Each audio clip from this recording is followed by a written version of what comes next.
My name is Wes Overton, and today we're going over our lesson on exponential functions and mathematical modeling. So a new standard that was added to Algebra 1 with probability was standard 31, and that is to use the mathematical modeling cycle to solve real-world problems involving linear, quadratic, exponential, absolute value, and linear piecewise functions. Now, this was always part of the course of study. It was kind of hidden before. You had to look at the standards that had an asterisk by it. So now it's a lot more laid out. It's very clear, what we need to do. And it references Appendix E in the new Alabama course of study, which has 2 pages on the mathematical modeling cycle. So basically, we're going to get a data set, and then we're going to kind of follow this kind of pattern flow chart down here that starts with defining the problems. We're going to make some assumptions. We're going to define our variables. We're going to do some math, get solutions, build our model, and then we're going to assess the model. If it does not fit the data well, then we'll go back and we'll start that cycle over. We'll refine the model. We'll see if we can extend the model. If that does not work, once again, we can go back and refine that model and kind of work on that cycle until we get, a model we feel good about. And then finally, we'll implement and report results for our model. So what this lesson is going to look at is predicting different populations and what's happening. So this comes to us from Illustrative Mathematics. And what we have are 3 cities, Paris, Austin, and Chicago, and we have their population each decade from 1950 to the year 2000s. So we're going to start the lesson with a warm-up, and we're going to give the students a few minutes of quiet think time, and we just want us to give us one thing you notice, one thing you wonder. So hopefully, they'll be able to say a lot of stuff. Maybe the populations for Paris and Austin are increasing.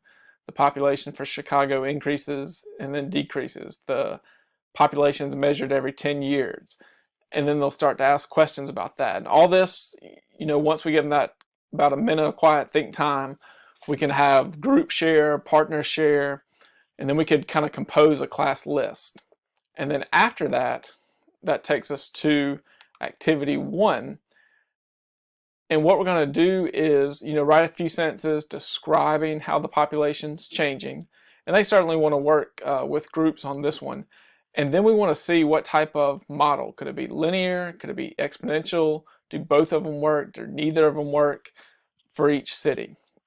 So what they're going to go through, and we want them to have access to any tools they want, whether it's graphing calculator, whether it is a tablet or a computer with Desmos, or just a handheld calculator. We want them to kind of look at each city and kind of see what they notice, whether it's linear, exponential, with the understanding too it's a model, so like a linear function is not going to increase the exact same amount over equal intervals. And this is an open-ended task. There's a lot of ways students could interpret it. There's a lot of ways students could set up their graphs.